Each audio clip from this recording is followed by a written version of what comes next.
Spoken ഇംഗ്ലീഷിൻ്റെ മറ്റൊരു സെക്ഷനിലേക്ക് സ്വാഗതം. എൻ്റെ പേര് ജസ്റ്റിൻ തോമസ്. ഇന്ന് നമ്മൾ പഠിക്കാൻ വേണ്ടി പോകുന്നത് വളരെ നമ്മളെ കുഴയ്ക്കുന്ന ഒരു കാര്യമാണ്. അതായത് നമുക്ക് മൻമോഹൻ സിംഗ് ഇന്ത്യയുടെ എത്രാമത്തെ പ്രധാനമന്ത്രിയാണ് എന്ന് ഇംഗ്ലീഷിൽ എങ്ങനെ ചോദിക്കാം. ഇത് ഈ ക്വസ്റ്റ്യനിലേക്ക് ഞാൻ വരുന്നത് രണ്ട് സാഹചര്യങ്ങളിലാണ്. ഒന്ന്, ഞാൻ പത്രത്തിലൊരു പരസ്യം കണ്ടു. അതായത് ഒരു ഇംഗ്ലീഷ് ബുക്കിൻ്റെ ഒരു പരസ്യം. അതിനകത്ത് ഇങ്ങനെയാണ് കൊടുത്തിരിക്കുന്നത്. ആ പത്രപരസ്യം ഇങ്ങനെയായിരുന്നു: മൻമോഹൻ സിംഗ് ഇന്ത്യയുടെ എത്രാമത്തെ പ്രധാനമന്ത്രിയാണ്. ഇത് നിങ്ങൾക്ക് പറയാൻ പറ്റുമെന്നുണ്ടെങ്കിൽ നിങ്ങൾ ഈ പുസ്തകം വാങ്ങിക്കേണ്ട, കാരണം നിങ്ങൾക്ക് ഇംഗ്ലീഷ് അറിയാം എന്നാണ് പറഞ്ഞത്. ഇനി രണ്ടാമത്, നമ്മളെല്ലാവരും ഒരു സിനിമയിൽ കണ്ടതാണ് ഇതേ ചോദ്യം, മൻമോഹൻ സിംഗ് ഇന്ത്യയുടെ എത്രാമത്തെ പ്രധാനമന്ത്രിയാണ് എന്നുള്ളത്. പക്ഷേ ആ സിനിമയ്ക്കകത്ത് അതിനുത്തരം എങ്ങനെ പറയാമെന്ന് പറയുന്നില്ല. ഇനിയിപ്പോൾ ശ്രദ്ധിക്കുക, നിങ്ങൾക്ക് ഈ സെക്ഷൻ്റെ അവസാനം ഞാൻ നിങ്ങൾക്കൊരു സർപ്രൈസ് തരുന്നതാണ്.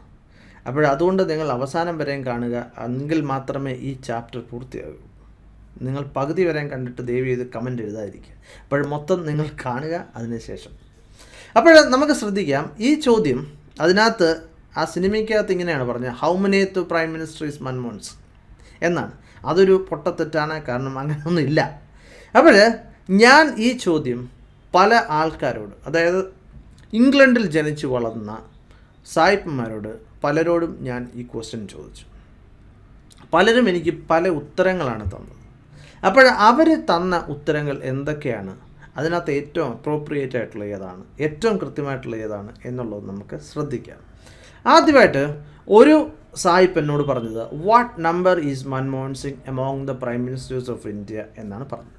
വാട്ട് നമ്പർ, ഏത് നമ്പറാണ്? നമുക്ക് പറയാം, ഇപ്പോൾ 20, 15, 16ാമത്തെ പ്രധാനമന്ത്രിയാണ് എന്നൊക്കെ നമുക്ക് പറയാവുന്നതാണ്. പക്ഷേ ഇത് ശരിയാണോ എന്നറിയാൻ വേണ്ടി ഞാൻ മറ്റൊരു സാഹിബിനോട് ഇത് തന്നെ ചോദിച്ചു. അദ്ദേഹം പറഞ്ഞു, വാട്ട് നമ്പർ എന്ന് പറയുന്നത് കൃത്യമല്ല, അതങ്ങനെയല്ല പറയേണ്ടത് എന്ന് പറഞ്ഞതിന് ശേഷം അദ്ദേഹം എനിക്ക് മറ്റൊരു രീതിയിൽ പറയാൻ വേണ്ടി ഉത്തരം പറഞ്ഞത്. അദ്ദേഹം പറഞ്ഞത്, what is the hierarchical order of Manmohan Singh among the prime ministers of India എന്ന് പറയുന്നതായിരിക്കും കറക്റ്റ്. അതാണ് ചോദ്യം. ഇവിടെ ഒരു ചോദ്യചിഹ്നം കൊടുക്കാനുണ്ട് ഏറ്റവും അവസാനം, അത് ഞാൻ കൊടുത്തിട്ടില്ല, ക്ഷമിക്കണം. ഈ വാട്ട് ഈസ് എ ഹൈറാർക്കിൽ ഓർഡർ, ഇനി ഹൈറാർക്കിൽ ഓർഡർ എന്ന് പറഞ്ഞാൽ അതിൻ്റെ അർത്ഥം എന്താണ്, അത് നമുക്ക് ശ്രദ്ധിക്കാം. ഹൈറാർക്കി എന്ന് പറഞ്ഞാൽ സ്ഥാനത്തിനനുസരിച്ച് മുകളിലേക്ക് പോകുന്നതാണ് ഹൈറാർക്കി എന്ന് പറയുന്നത്, അല്ലെങ്കിൽ താഴേക്ക് വരുന്നത്. ഉദാഹരണം, ഒരു കമ്പനിയിൽ ഒരു എക്സിക്യൂട്ടീവ് ഉണ്ട്, അദ്ദേഹത്തിൻ്റെ മുകളിലാണ് മാനേജർ, അദ്ദേഹത്തിൻ്റെ മുകളിൽ ജനറൽ മാനേജർ, അദ്ദേഹത്തിൻ്റെ മുകളിൽ ഡയറക്ടർ, അങ്ങനെ മുകളിലേക്ക് പോകും. അതൊരു ഹൈറാർക്കിൽ ഓർഡറാണ്. അതല്ലെങ്കിൽ താഴോട്ട് വേണമെങ്കിലും വരാം, CEO, ആദ്യം മാനേജിങ് ഡയറക്ടർ, പിന്നെ CEO, ഡയറക്ടർ, അങ്ങനെ വേണമെങ്കിലും നമുക്ക് താഴോട്ട് വരാം. മാനേജർ, അതിനടിയിൽ എക്സിക്യൂട്ടീവ്, അങ്ങനെ വേണമെങ്കിലും വരാം. അതും ഒരു ഹൈറാർക്കിൽ ഓർഡറാണ്. ഇനി ഞാൻ ഇത് വേറൊരാളോട് സംസാരിച്ചപ്പോൾ അദ്ദേഹം എന്നോട് പറഞ്ഞു, ഈ ഹൈറാർക്കിൽ ഓർഡർ എന്നുള്ള വാക്ക് ഏകദേശം ഒപ്പിക്കാമെങ്കിലും അതത്ര കറക്റ്റല്ല. കാരണം എന്താണ്? അദ്ദേഹം എന്നോട് പറഞ്ഞ കാര്യം, ഇനി ശ്രദ്ധിക്കുക, ഇതെല്ലാം പറഞ്ഞത് സാഹിബ്മാരാണ്. അദ്ദേഹം എന്നോട് പറഞ്ഞ കാര്യം, ഇവിടെ ഹൈറാർക്കിൽ ഓർഡർ എന്ന് പറഞ്ഞാൽ മൻമോഹൻ സിംഗ് മറ്റൊരാളെക്കാളും ചെറുതോ വലുതോ അല്ല, എല്ലാവരും പ്രധാനമന്ത്രിയായിരുന്നു. അതുകൊണ്ട് തന്നെ ഹൈറാർക്കിൽ ഓർഡർ എന്ന് പറഞ്ഞാൽ അതത്ര കൃത്യമായിരിക്കില്ല. എങ്കിലും ഒരു സാഹിബിനോട് ചോദിച്ചാൽ, ഇതിന് മുമ്പ് ചോദിച്ച ചോദ്യം വാട്ട് നമ്പർ എന്ന് ചോദിച്ചാലും വാട്ട് ഈസ് ഹൈറാർക്കിൽ ഓർഡർ എന്ന് ചോദിച്ചാലും അദ്ദേഹത്തിന് മനസ്സിലാവും, നിങ്ങൾക്ക് ഉത്തരവും കിട്ടും. പക്ഷേ അത് കൃത്യമല്ല എന്നാണ് അദ്ദേഹം പറഞ്ഞത്. അദ്ദേഹം എനിക്ക് പറഞ്ഞു തന്നത് ഇങ്ങനെ ചോദിക്കാൻ അതായിരിക്കും കറക്റ്റ് എന്നാണ്. അതെന്താണ്? അദ്ദേഹം എന്നോട് പറഞ്ഞ്, what is the ordinal status of Manmohan Singh among the prime ministers of India എന്നാണ് പറഞ്ഞത്. ഓർഡിനൽ സ്റ്റാറ്റസ് എന്ന് പറഞ്ഞാൽ 1, 2, 3 എന്നാണ് വരുന്നത്. പക്ഷേ ഏകദേശം കൃത്യമാണ്. നമ്മൾ ഈ ചോദ്യം ചോദിക്കുകയാണെങ്കിൽ ഒരു 90% കറക്റ്റാണ്. എങ്കിലും ഈ ഓർഡിനൽ സ്റ്റാറ്റസ് എന്ന് പറഞ്ഞ് ഈ സ്റ്റാറ്റസ് എന്ന് പറയുമ്പോഴും അതിൻ്റെ ഒരു വ്യത്യാസം വരുന്നുണ്ട്. ഞാൻ അവസാനം എനിക്ക് ഉത്തരം തന്നത് മറ്റൊരു ഇംഗ്ലീഷ് ടീച്ചറാണ്. അദ്ദേഹം ഒരു സ്കൂളിൽ പഠിപ്പിക്കുന്ന ഒരു ഇംഗ്ലീഷ് സാറാണ്. അദ്ദേഹം എന്നോട് പറഞ്ഞത് ഏറ്റവും ബെസ്റ്റായിട്ടുള്ള ചോദ്യം ഇതല്ല, മറ്റൊരു ചോദ്യമാണ്.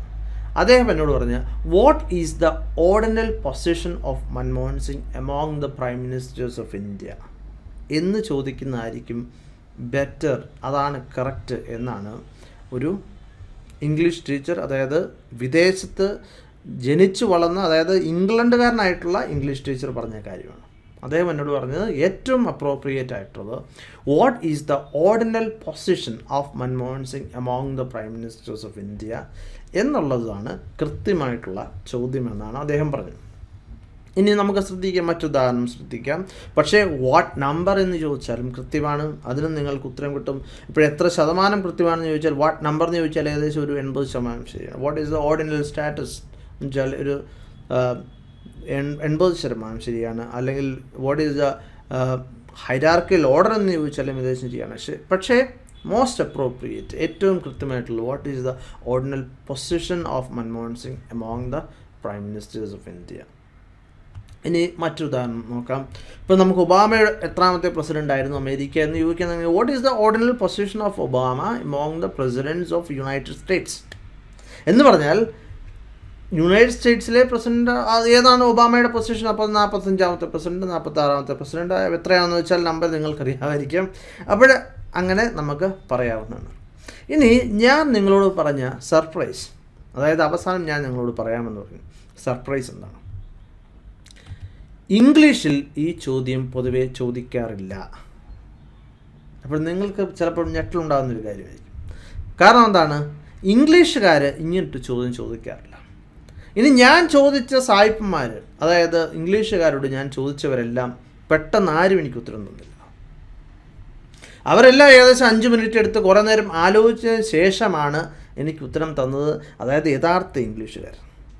ഒരു മലയാളിയോട് നിങ്ങളുടെ ചോദ്യം ചോദിക്കുന്നു, അദ്ദേഹം കുറേ നേരം ആലോചിച്ചതിന് ശേഷം പറയുകയാണെങ്കിൽ അതിൻ്റെ അർത്ഥം എന്താണ്, ഇത് കോമൺ ആയിട്ട് ഉപയോഗിക്കാറില്ല. അദ്ദേഹം എനിക്ക് ഉത്തരം തന്ന് അദ്ദേഹം എന്നോട് പറഞ്ഞു, ഇംഗ്ലീഷ് ടീച്ചറും എന്നോട് പറഞ്ഞു, ഇത് പൊതുവെ ചോദിക്കുന്ന ചോദ്യമല്ല, ഇംഗ്ലീഷുകാർ ഇങ്ങനൊരു ചോദ്യം ചോദിക്കാറില്ല, അതുകൊണ്ട് തന്നെ നിങ്ങളിത് പഠിക്കേണ്ട ആവശ്യമില്ല. അതുകൊണ്ട് തന്നെ ഞാൻ നിങ്ങളോട് പറഞ്ഞു, ഈ ചോദ്യം നിങ്ങൾ ചോദിക്കാൻ പഠിച്ചതിൻ്റെ പേരിൽ നിങ്ങൾ ഇംഗ്ലീഷ് സംസാരിക്കാൻ പഠിക്കത്തില്ല എന്ന് പറഞ്ഞുകൊണ്ട് ഞാൻ ഈ സെഷൻ അവസാനിപ്പിക്കുന്നു. നിങ്ങൾക്ക് മറ്റൊരു വീഡിയോയുമായിട്ട് വീണ്ടും കാണാം. നിങ്ങൾക്ക് ഇഷ്ടപ്പെട്ടു എങ്കിൽ തീർച്ചയായിട്ടും ലൈക്ക് ചെയ്യുക. Thank you very much for watching and God bless you.